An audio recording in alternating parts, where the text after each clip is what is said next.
All right, you guys. So now we are at Walgreens. As you can see, they have lots of deals and special sales that have caught my eye. Knowing good and well, I don't need any more hair products right now. I just wanted to take a look and see what they had to offer. Some things I haven't seen before. This Power Green shampoo by Shea Moisture looks like. And they had some cool things that I just went ahead and passed by because I know I don't need nothing else in that area.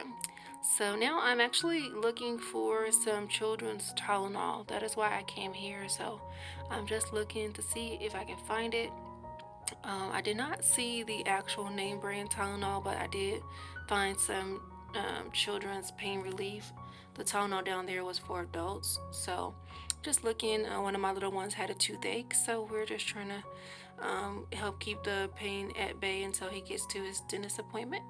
And voila, looks like I found what I was looking for right about here.